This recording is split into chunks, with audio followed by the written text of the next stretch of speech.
What's going on, guys? MakerMods here, back at it again with another new video. Today we're taking a look at the Doom Tactile switch from Keebfront. There are a few things about this switch that have got me pretty interested, so let's get started. First, who is Keebfront? According to their website, Keebfront is a minority-owned collective of mechanical keyboard enthusiasts who have decided to take the step from using mechanical keyboards to carving out a niche in the makerspace of the hobby. I'm all for it, as I think newer companies like Bolsa Supply, CannonKeys, and Kinetic Labs, among many others, have really driven innovation in the mechanical keyboard space from just a few years ago when your options for a budget custom mechanical keyboard were KBD fans and KP Republic, and your choice of switches was Cherry or Cherry clones. We're really in a golden age for both keyboard and switch variety for any budget, which is awesome for the hobby. Getting back to Keebfront, their design ethos is heavily inspired by comic books, which is a unique spin, but more than that, the detail and care that have gone into the packaging really made me excited to check these switches out. There's a QR code on the package that pulls up the Keebfront website, and here we can see the switch info. Here's a stock sound test where I'll be typing the switch specs and some background info on the screen.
These switches are honestly really fun to type on. The two-stage spring is a bit heavy for me after I got used to the 55-gram springs in the Ice Mint linears, but I do enjoy how poppy these switches are, both in sound and in type feel. From an acoustic perspective, the long pole palm stem and two-stage long spring are nicely balanced by the nylon bottom and HDPE, or high-density polyethylene, top. Here's a single switch sound test between some other popular tactile switches.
One thing that I noticed is how similar these sound and feel to a frankenswitch that I created, the Moyupolitan. It uses a Moyu black stem with a Neapolitan housing and a 2-stage spring, and it has no pre-travel, a pretty abrupt tactile bump, and a long post-travel. The Doom switches have a slightly smaller tactile bump with less post-travel because of the long pole stem. Anubis switches, which are my favorite stock tactile switch, have a big tactile bump with no pre-travel, kind of like the Zykos, but have a little more post-travel than Zykos do. The Doom switches have a smaller tactile bump than the Anubis and have less post-travel as well. The coffee chip has a slightly rounder tactility, but they do feel pretty similar. From a type feel perspective, the Doom switch is probably most similar to the Boba U4T and the Azure Dragons, but with a smaller tactile bump than the U4T and a slightly heavier Azure Dragon, maybe because of the longer spring. However, the one area where the Doom switches are the clear winner to my ears is in the acoustics. The Doom switches are lower pitched on the return than every other switch I tried, and I think it's because of the HDPE material.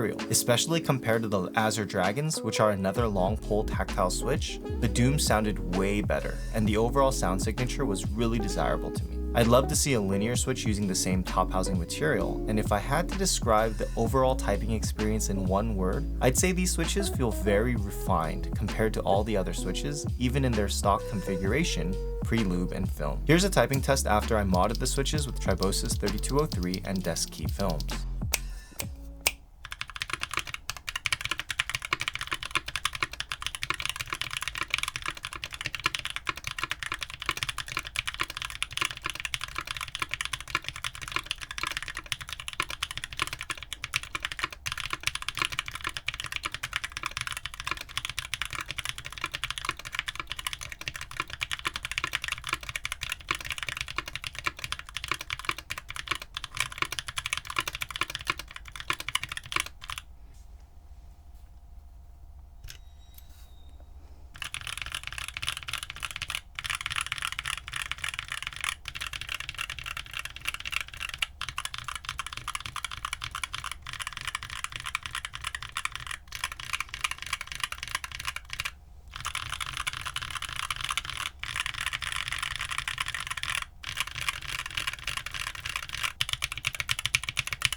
The lube and film got rid of some of the crunchiness that I didn't even realize was there until I compared the stock and lube sound tests.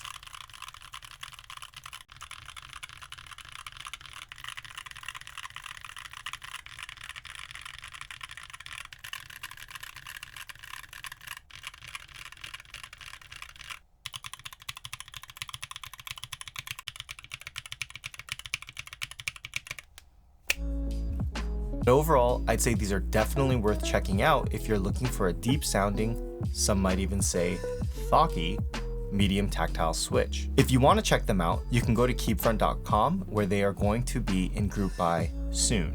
TM. Well, that's going to be it for me today. If you enjoyed the video, make sure to give it a like, and if you didn't, try watching it again with subtitles on. I love you, I'm MakerMods, and I'll catch you in the next video.